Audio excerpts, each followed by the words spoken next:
We spend a lot of time and we exhaust a lot of effort looking for that so-called edge, capturing the little changes or advantages that add value and ultimately push us closer to where we want to be. Right? These so-called life hacks are everywhere, from you name it, reshuffling daily tasks to activities, exercises that enhance our performance, food, supplements, apps. The list goes on. And I'm speaking broadly here intentionally because that quote unquote edge could mean a million different things to a million different people. Obviously, tremendous value there in finding ways to become better, faster, and stronger.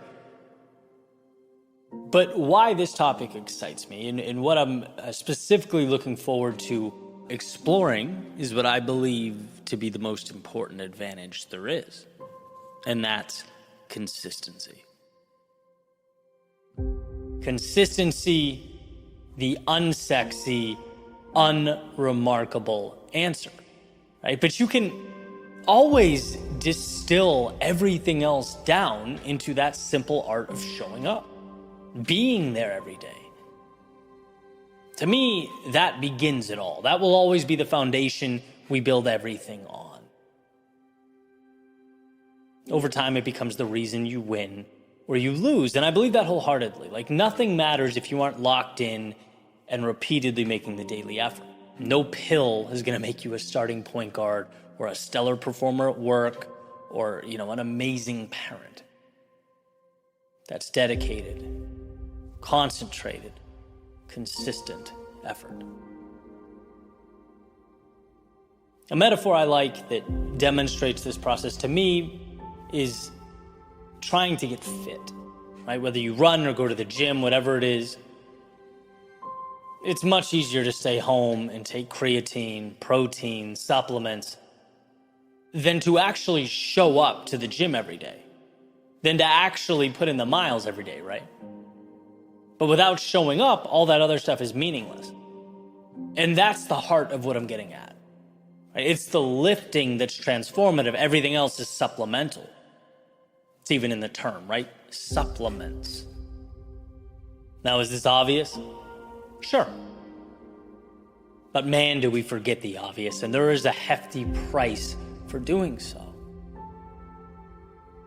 It's like, yeah, we should look for advantages along the way.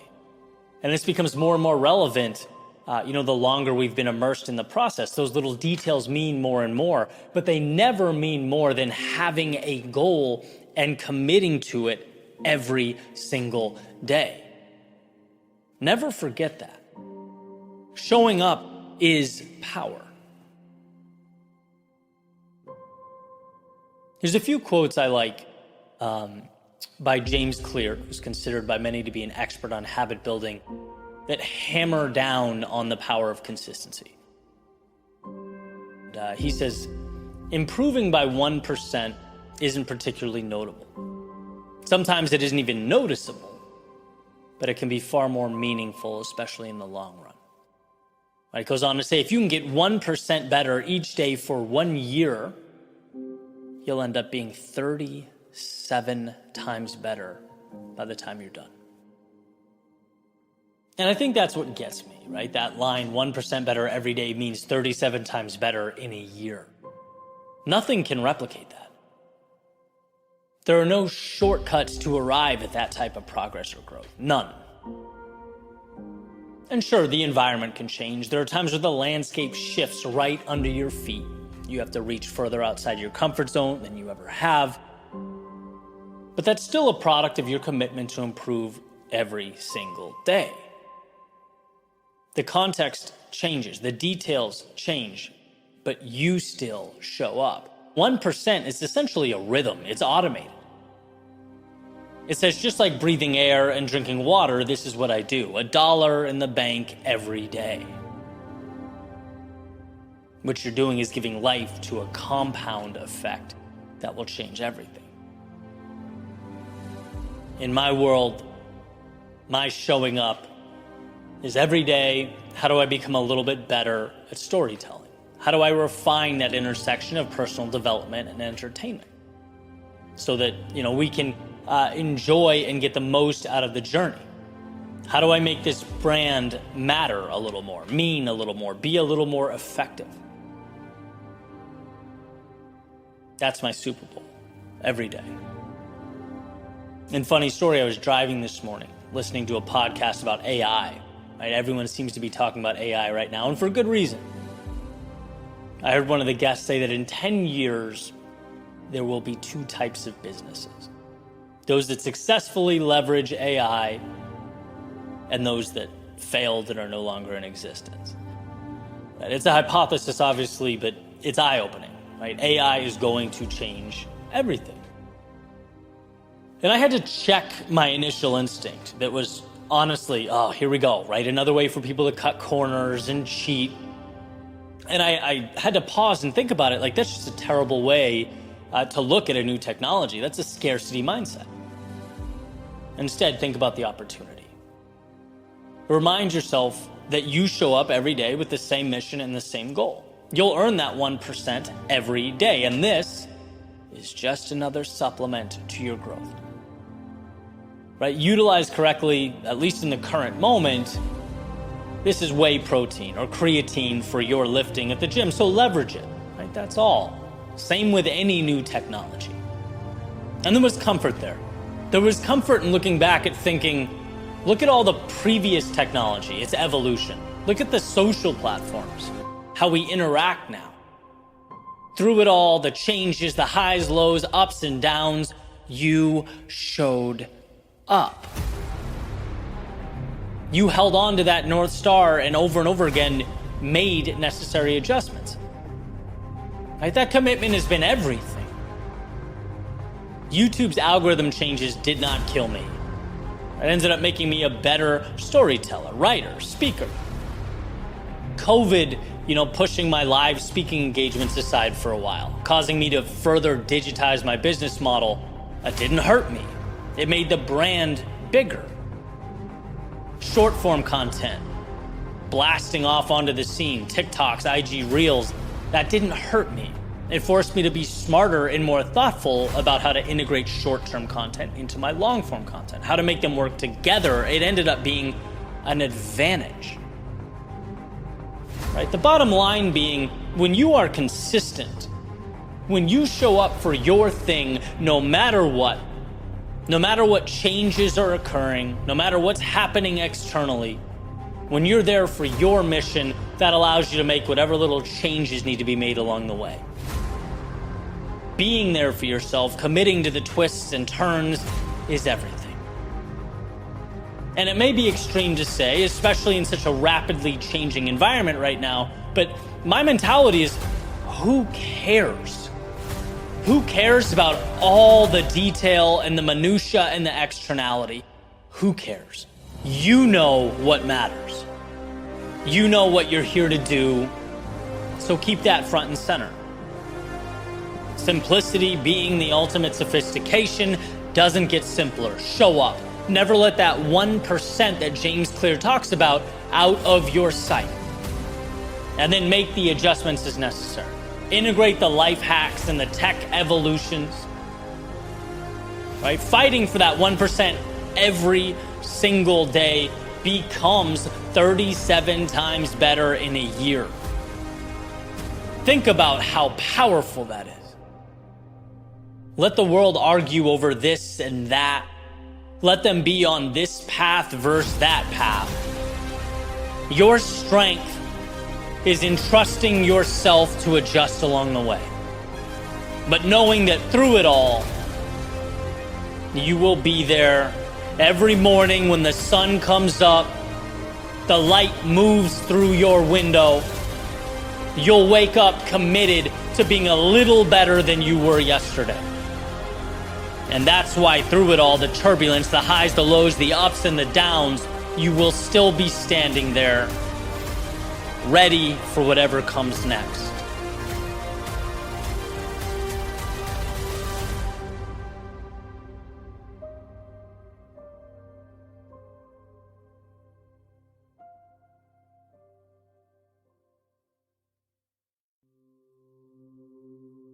You weren't put here to live in the shadows of life. To exist beyond the sun's grasp, to stay on the outside, looking in. No, you weren't put here to live in the shadows of life. It's important to remember the difference between now and forever, the distinction between today and tomorrow, because from time to time they look deceptively similar. Especially when we inevitably find ourselves in the darkest of times. When despite our best efforts, our world is reduced to shadows, void of hope. When tomorrow and today have merged into one endless entity, it always seems to be in these times that we forget that right now is just a moment, not an assigned permanence, but a bridge to something great. As Viktor Frankl says, if there is meaning in life at all, then there must be meaning in suffering. We all suffer, we all hurt, we all go through periods of time where we can't see or hear or feel anything beyond the darkness we find ourselves in, but it's there. Darkness cannot be defined without light. It's in the definition. Darkness is a partial or total absence of light. They need each other, darkness and light. The one thing that can bring darkness to its knees is out there, everywhere, all around it. And if there was ever a reason to be hopeful, enthusiastic, if there's ever a reason to believe, it's that a new life is always a light switch away. It's that darkness is as temporary as the day. And the antidote requires only that you believe it to be true. Only that you find the resolve to reach one foot out, to remind yourself of the sun's warmth and the infinite beauty of a world beyond this temporary darkness, because you weren't put here to live in the shadows of life, but to reemerge like a rocket through the Earth's stratosphere, to swing from star to star like life is a playground and you make the rules. And I think when we look back, we'll be nothing but grateful for those times of darkness. They, in a sense, prepared us for the road ahead by giving us what we need most: perspective, life lessons, a roadmap to follow. Because you don't appreciate the light, the sun, the clear blue skies, the wind on your face, the sound of the waves, the chirping of the birds. No, you don't see the beauty in any of that until, even if for a moment, it is taken away. You don't learn about life's abundance until you come face to face with scarcity. You don't learn to give until you've had your world taken away. You don't learn to love until you've experienced heartbreak. You don't learn courage until you've been overcome by fear. You don't learn to grow until you've been truly stuck. You don't learn to believe until you've looked in the mirror and doubt peers back. You don't know who you are until you learn what you're not. See, everyone finds themselves having wandered into the dark, sometimes of their own volition, sometimes of fate. But like leaves changing color in the fall, the earth on its journey around the sun, a wave emerging and falling back into that which it came, it is not an end, but a beginning. Life's way of preparing us for what's to come, introducing us to the infinite possibility of tomorrow, because you weren't put here to live in the shadows of life, but to emerge from them. to light up the world. No, you weren't put here to live in the shadows of life.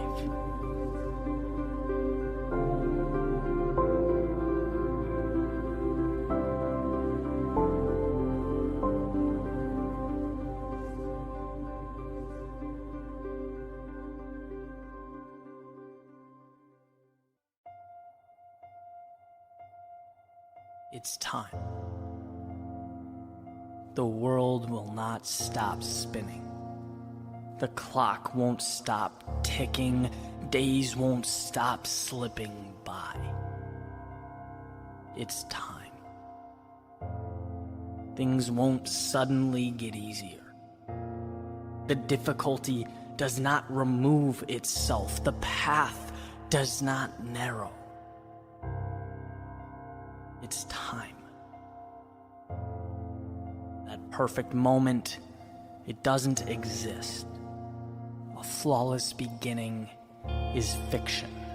The stars will never align for you. It's time. Not tomorrow, not someday down the road, but this very second. See, you don't need all the answers. You don't need to know or be sure or be armed with guarantees. Your job, your only requirement is to begin. It's time to trade fear for opportunity. Someday for right now, it's time.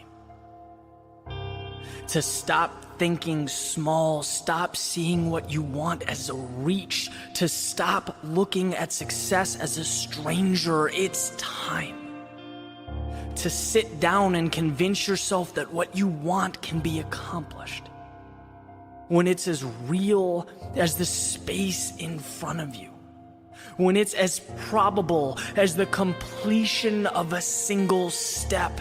It will happen because it has to.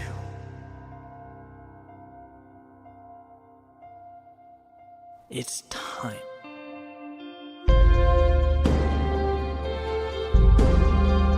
At some point, you have to see that you're not simply playing conservatively.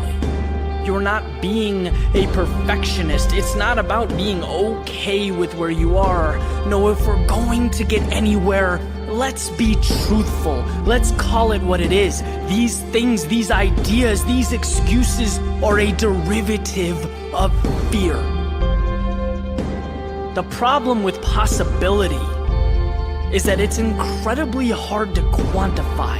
Technically, if you've never had it, you've never lost it. And that is how we rationalize staying where we are.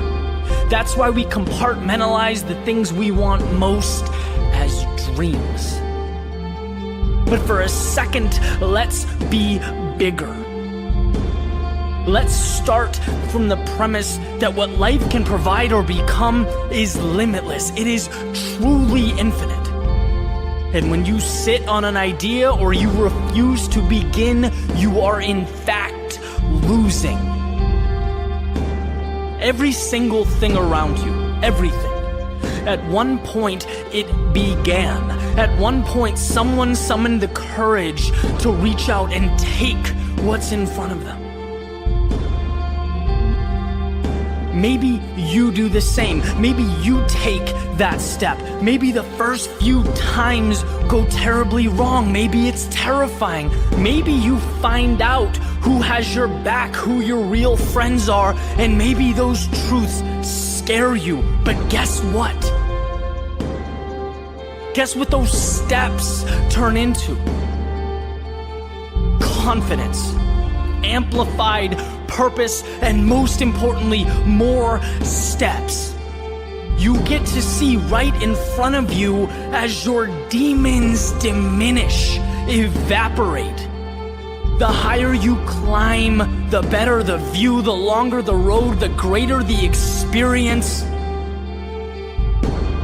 I would rather fall 1,000 times and continuously get back up stronger than be someone who looks at the world through a window like it's some fairy tale. Because at the end of the day, sure, they have no scratches, scrapes, or bruises, but I have no limits, and I'd make that trade any day. It is time to stop separating what you want from what you have and take that step forward. It's time to go get it. No one is stopping you. Nothing is stopping you. And in fact, if you choose to be, you are unstoppable. So take a look in the mirror, lace up your shoes, open the door, and begin. It's time.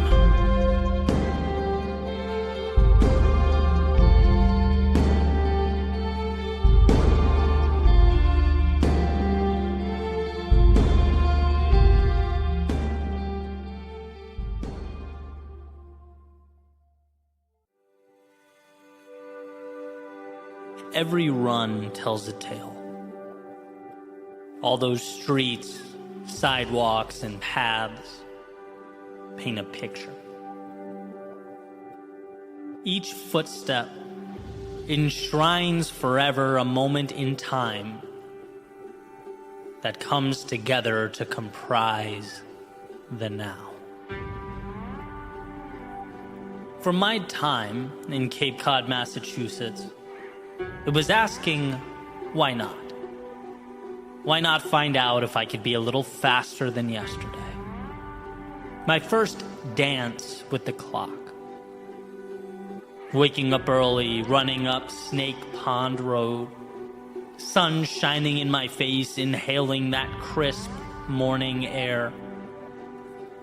It was running along the canal, where the distance was precisely mapped out in paint on the ground below, tattooing a path that seemed to go for as long as I wanted to push forward.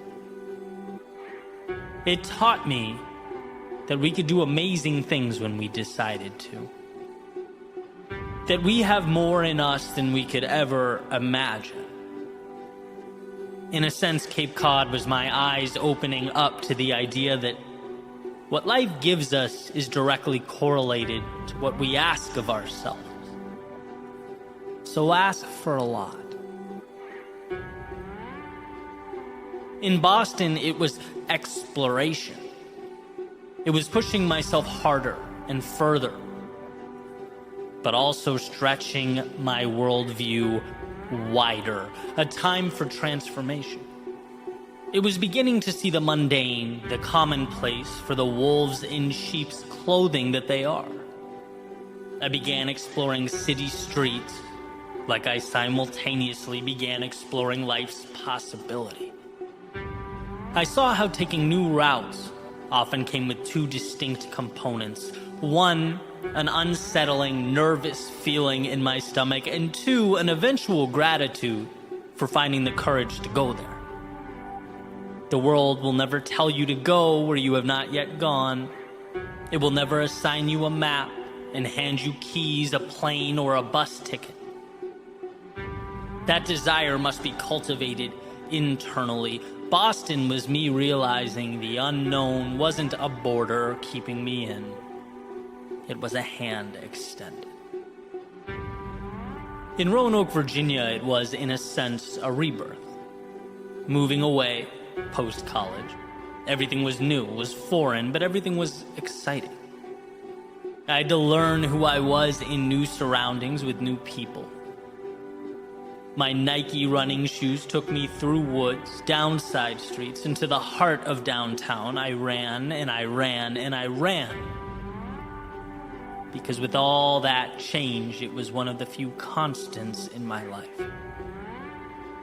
It brought me to the realization that with so many moving pieces, so many things shuffling in and out, there are parts of me that are non-negotiable. That in life, it's okay and even necessary to change, but one should never lose themselves in that process. They call Roanoke the Star City of the South, for the giant glowing star that lights up on the mountain overlooking the city. Perhaps a reminder to never lose that North Star in our own lives. In South Florida, it was about connecting the dots. I'd been relentlessly doing, now it was seeing. Seeing myself as that person, as someone ready for more, worthy of a spot at the table, capable of creating monumental change. Those soft sand runs reinforce the notion that I get stronger when the world moves under my feet. Those hundreds of thousands of footsteps under the hot sun reiterated that I'm willing to do what is often deemed unnecessary or even over the top. And lastly, living in the luxury of no winter reminded me to appreciate the sun, the perks, the advantages, and the victories we collect along the way. But to never take them for granted, to be ready. Because life's winters don't always wait until after fall to show up at your doorstep. See, every step we take is a lesson. Every street, sidewalk, and path is part of a story. And sometimes we don't understand until we look back at the chapters. We don't get it until we have the luxury of hindsight. I didn't know that I'd look back on Snake Pond Road as sacred ground, as a launch pad to everything that would come next. No, in the moment, it was nothing more than a temporary escape from a world that felt bigger than me. I didn't know I'd see the city of Boston as the place that taught me to question the normalcy of everyday life. To show me that one could be moving awfully fast and still going nowhere at all. No, in the moment, it was merely a decision to dip my toe in the water, to entertain the curiosity and sense of adventure that always seemed a few feet ahead. I had no idea Roanoke, Virginia would be where I learned that, as Emerson said, to be yourself in a world constantly trying to make you something else is the greatest accomplishment. That there are non-negotiables. And shining down above all the noise and intricacies of everyday life exists the path and the resources to become who you were meant to be. No, in the moment I was simply stepping off my branch and landing somewhere new. I didn't know South Florida would be my consistent reminder to level up, to hold tightly that intersection of love and value, to find gratitude for what I have and maintain faith in bringing about what has not yet materialized. No, at the time, I was taking my life, my business, and my running shoes to warmer weather. You may not see it now, but your path, the one that led you to today, is the right path. You are exactly where you need to be for the beginning of your next adventure. But here's the thing. You must keep lacing up your shoes. Keep getting up in the morning and chasing those sunrises. Keep dreaming, growing. Keep your eyes, ears, and heart open. Because the world has so much to give you. But you have to allow your feet to carry you there. You have to give yourself permission to take it all in. The normalcy of right now, down the road, will end up being anything but normal. These steps are the steps that make you who you are, so own them. Believe in them, and most importantly, keep taking them.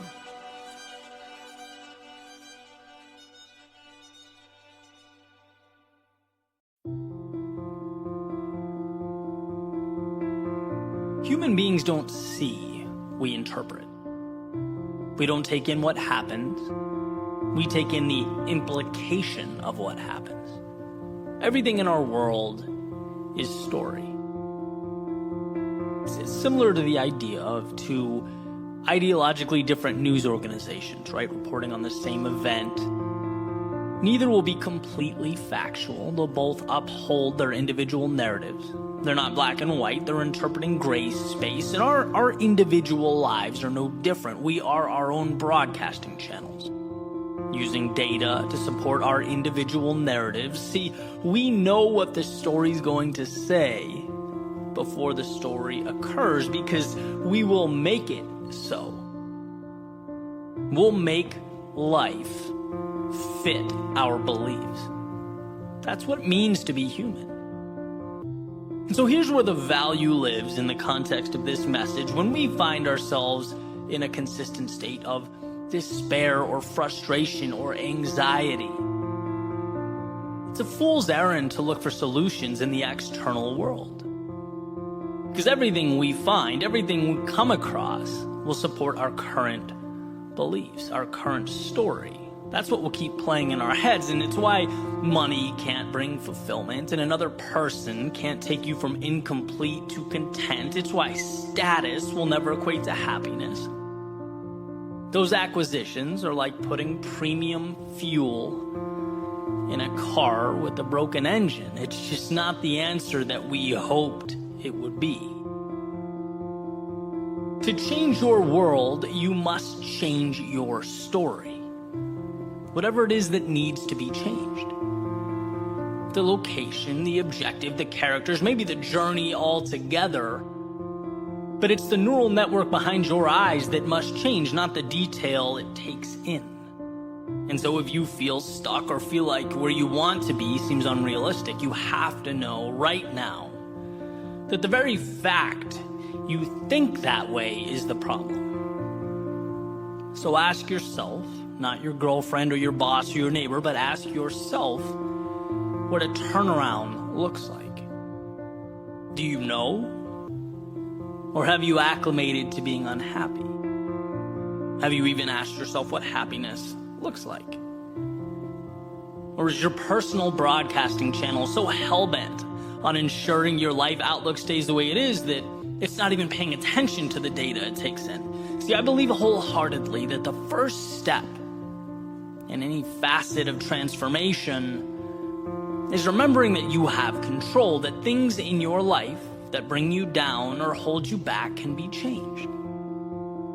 In fact, the very things working against you can work for you.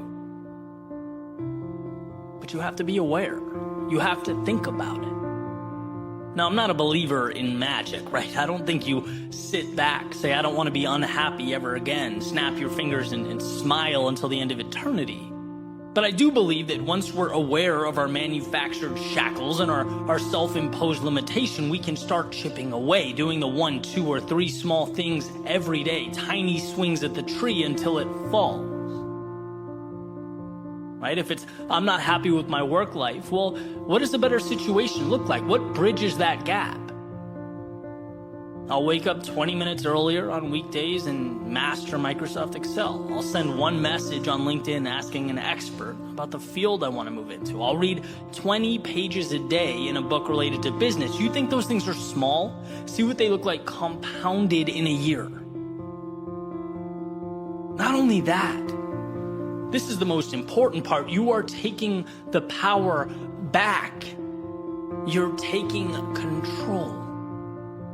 And that's what feels good. That's where we get our identity. You get a little disappointed at how you've let your physique slip when you look in the mirror. Don't be sad about it every day. Again, ask yourself what the inverse looks like and start doing small things. Subtract 1 sports drink and add 1 green smoothie. Double your water intake. Do a 10-minute daily workout on YouTube. Like, the pieces are out there. And to find yourself again is to realize that they're out there. Realize that you're playing a movie on loop in your head that isn't right. It's just not you. And well, what movie do you want to be playing? In an ideal world, scroll through the library, find it, click play, and start doing the small things that make it real. There's so much power in progress. I've seen this unfold in different areas of my life, but particularly as a writer, as a speaker, it's like you identify who you want to be, you start making tiny steps, and after a while, you're surrounded by the change that you've created. How can you not believe something that you're starting to live? It has to become your identity because it is you. It's around you. You breathe it. So look around and realize the malleability of your situation. And if what you find is not you, good. Here is your opportunity to tear down the old and construct the new. You can do that because you have control. Because it's within your grasp. So start the new movie, the new story, make yourself the hero, and set out to find yourself again.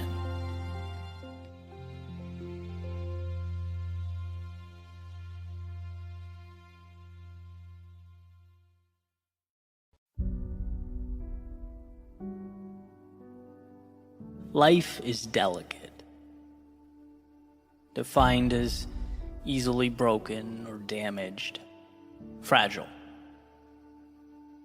There's nothing around you that's forever. There's no permanence in our world, and sometimes this is a difficult thing to grasp.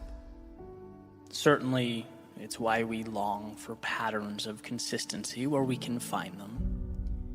We do everything we can to manufacture some semblance of predictability for as long as we can. Doing our best to repress the idea that everything we know is as temporary as a setting sun. I had a family member rush to the ER a few days ago. And thank God she's completely fine. She's back home, she's doing her thing. But I can't stop thinking about the call. How it shook me to my core. How my walls of certainty and predictability were breached.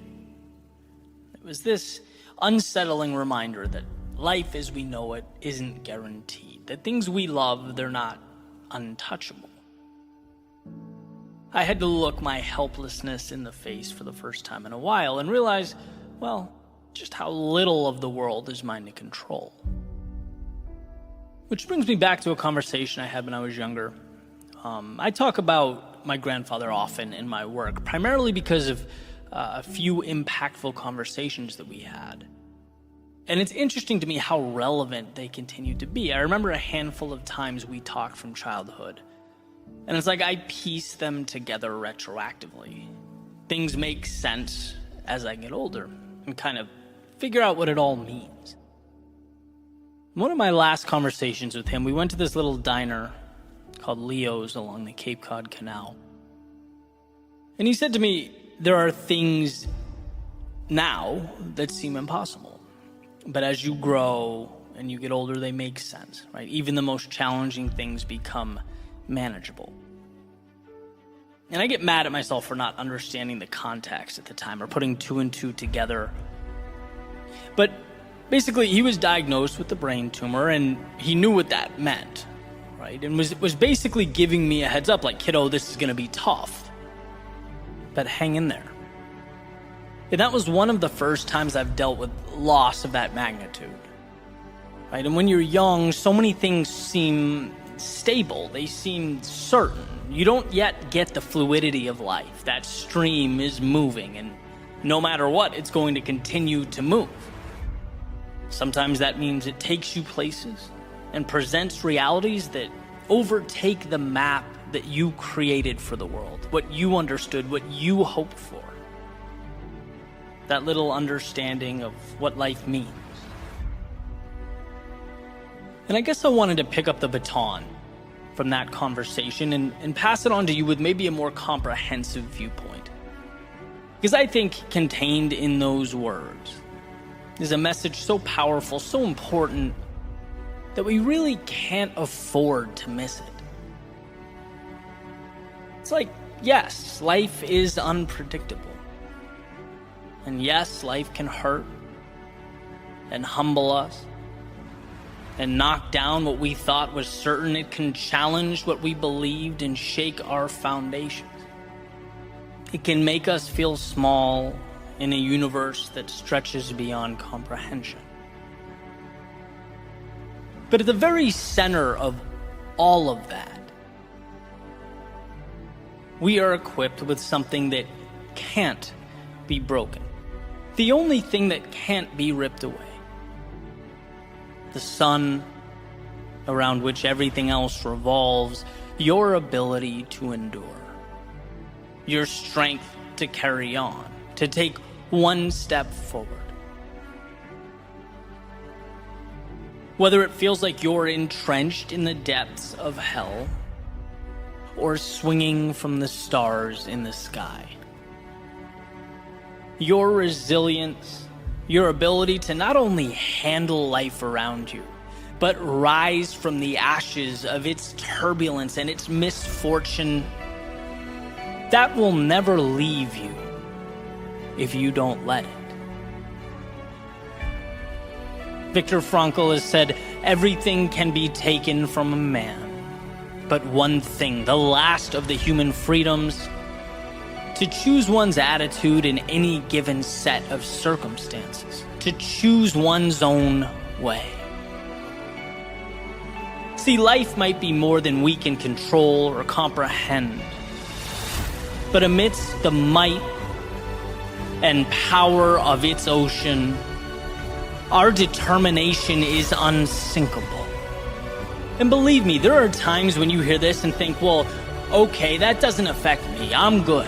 I'm doing my thing, right? Just like I did sitting at that table over eggs and bacon that morning. And man, I hope that's the case, and I hope it stays that way. But life has a way of keeping us on our toes. It never lets us stray too far from the realization that to be human is, in some way or another, to suffer. It's inescapable, and that's not to scare you. It's to remind you that, one, storms will come, and two, regardless of how heavy the rain falls or how loud the thunder roars, it will pass, and you are strong enough to hang on until it does. That as you grow and as you evolve, you become more and more capable of seeing the inevitable, not as the world's personal vendetta against you, but as your time to dig deep and find within yourself the strength and the courage that was there all along. And that's what that morning was. A message that, look, what's coming will hurt, but you can handle it. And not only that, every time life brings you to your knees, you get back up stronger. That doesn't mean it's easy, but the point is not that it's supposed to be easy. It's that you're capable of handling a world that is not easy. You're capable of navigating a reality that is not simple, a sea that is not smooth sailing. You're equipped to handle the complex. And sometimes that little reminder is the greatest gift one can receive. There's so much I can't control, but my God, there's so much I can. The reality you have mapped out, the day-to-day, the things you've come to know and rely on, as much as we wish they weren't, they are delicate, withering away with time, susceptible to the intricacies, the trials and tribulations of life. But your heart, your soul, your world within, that is untouchable. It's the divine, the sacred, its strength limitless, its breath endless. So remember, even in the darkest of times, you are the very light you long for. And as long as you believe that,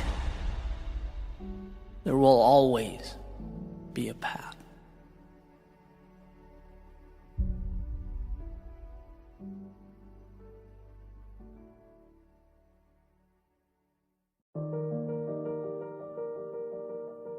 There's a saying that will always be true.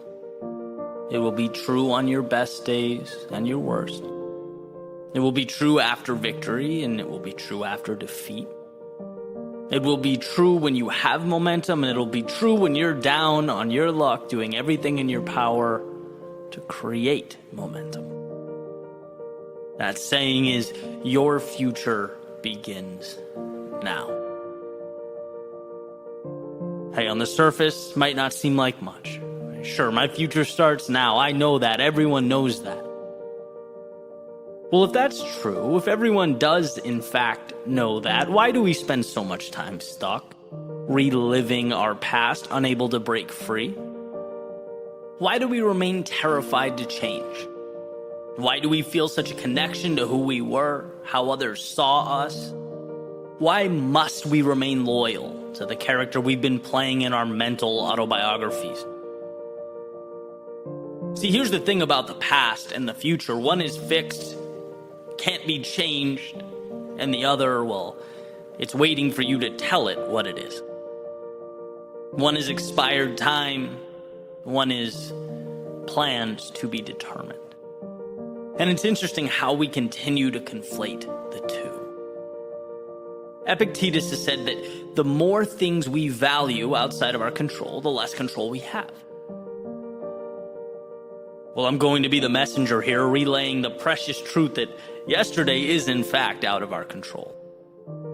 What can be controlled is where we go from here. The next step. Meaning today is not your failures. It's where you take those lessons. It's not your mistakes, but it's what the stronger you can now endure because of them. It's not the dreams you let slip away, but where your pursuit might take you now. And yeah, yesterday certainly contributes to your outlook, as all information does. Its value considered, its impact assessed. It guides you, but it's not you. And that difference is astronomical. There's a question about the role the past plays in our lives. That has to mean something, right? Your past is, in many ways, your story. It's why you think the way you do. It's contributed to your understanding of the world. It will always be a part of you, and I believe that. But I also believe the past is a story.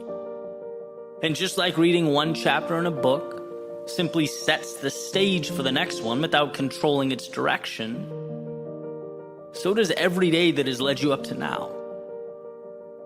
Life gives us the tools to experience, to grow, learn, and then shed that which does not coincide with what's important. Your failures are not you. But they are precious in that they push you towards what you'd like to be. See, you can experience something and not be that thing. As Kierkegaard says, if you label me, you negate me. If you proclaim me to be X, you're essentially stealing from me the infinite possibility that is the future. Yesterday has nothing to do with what I can become. And so taking it a step further, never mind being labeled by someone else. How could you label yourself and see it as anything but self-sabotage? See, you're never defined by your past, but always learning from it. It's not who you are. It's the cheat codes for what you can be. Without that winding road of misfortune and mistakes, the incredible expansion we long for doesn't materialize. Imagine if everyone who ever felt down in life, felt like a loser, who temporarily lost hope. Imagine if they looked in the mirror and said, okay, this is who I am now. There would be no triumph in the world. Because anything meaningful requires the resiliency to map our way from the hell that was our darkest moments to what will become our proudest moments. Destiny. Destiny means that you separate the finite from the infinite. What you used to call yourself has prepared you to move towards the horizon. But what you used to call yourself is also as irrelevant now as those seconds that you watch tick away. Seconds that maybe you're not proud of. Seconds that perhaps taught you about the world. Seconds that gave you a glimpse of what's possible, unveiled the happiest of times, all of it. In its own unique way, it brought value, but none of it is your future. Why? Because back to that beautiful, all-powerful sentence, your future begins now. Your destiny is awaiting its marching orders, and all you have to decide as you stand today is where that ship will sail.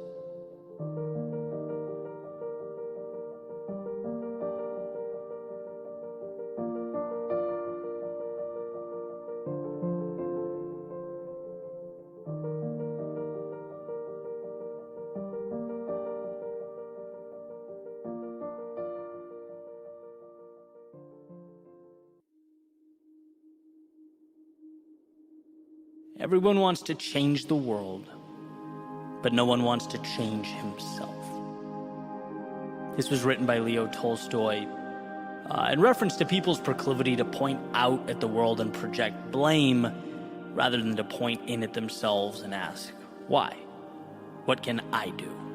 How can I be better? Which, when you think about it, is basically a shark forfeiting its bite. Right, or a bird giving up its wings. Our personal agency is without a doubt our superpower. Yet, from my vantage point, sometimes feels like we're walking away from that superpower a tiny step at a time. Little by little, day by day, we're allowing greatness to fade while bringing about the death of the hero. And well, that's a pretty big claim. What could I possibly mean by this? It's funny, when people ask me what I'm most proud of, my mind pretty quickly goes to my work, the brand that I've dedicated the last almost decade to building. But I don't think that's right. I think it's a product of my answer, but it's not my answer. What I'm most proud of is chipping away at the monster that is the victim mentality. My default when things went wrong for so long was to feel bad for myself. It was easier to be the victim and sulk than it was to keep taking the hits. It's like a cheat code. When you can just bask in your sorrow and hate the world, you don't have to do anything. It's like a giant ibuprofen for the discomfort that is life. But it relieves the symptom, not the cause. And to understand, to overcome this worldview is like being gifted with a new pair of eyes. And what I learned was that self-pity, it gets you nothing. It leaves you resentful, disappointed, envious, wandering down a path that is not your own. What I learned was that my story needed a hero. That's why as I grew, I spoke about the power and the beauty of doing the difficult thing. Running in the rain, chasing the metaphorical fireflies, taking the last train home. See, until you immerse yourself into that vast unknown, you stay in a cell of your own making. You build walls of limitation and you exist entirely within them.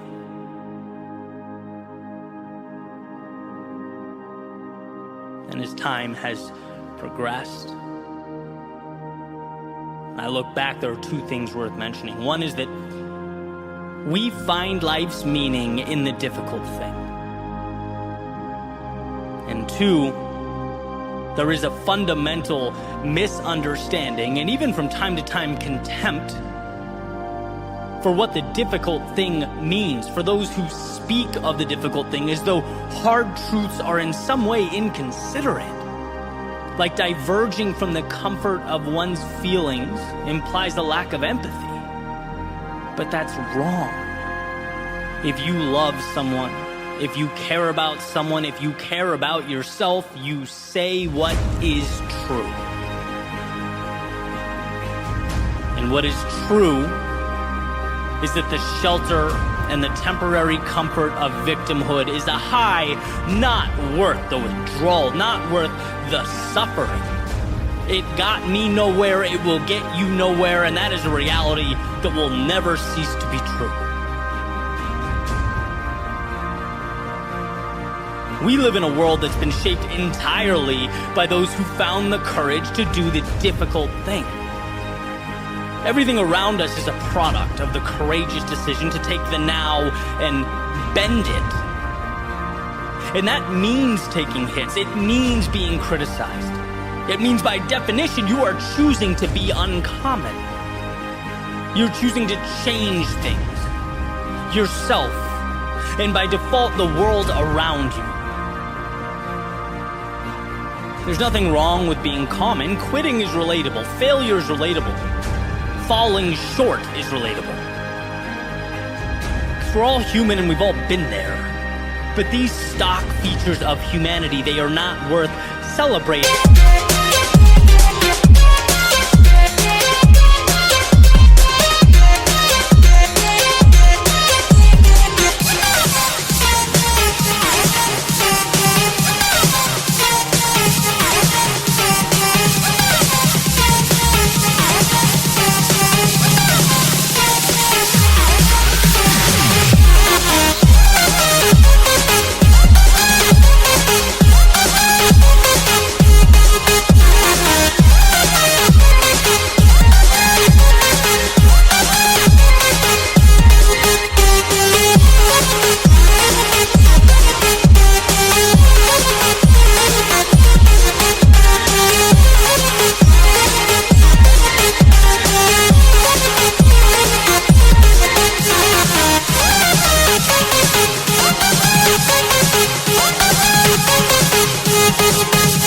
We don't put on pedestals the familiar. No, we put on pedestals the times that we've reshaped the familiar. And a world of participation trophies is a world that has disincentivized that which makes life worth living. It cripples the very pursuit that ignites the soul, a push towards the extraordinary. It's time we resurrect the hero. See through the facade of short-term comfort that leads to long-term emptiness. In a world where attention is currency, it's time we acknowledge the payment we receive when we play victim buys only despair. Sure, we're flawed. That will always be true, but we are capable of manufacturing greatness. We're capable of capturing hearts and captivating minds. If you could only see within yourself that story unwritten. If you could feel the greatness that awaits, the roads to be traveled and mountains to be climbed, there would be no debate. There'd be no hesitation about that march to the belly of the beast. If only to show that our demons exist solely where we allow them to. Resurrect the hero. Fight those battles that light you up. Blaze your trail through the valley of darkness. Take that path unknown to the common man, unseen to those who live within the confines of what is. Resurrect that hero because you need you, because the world needs you.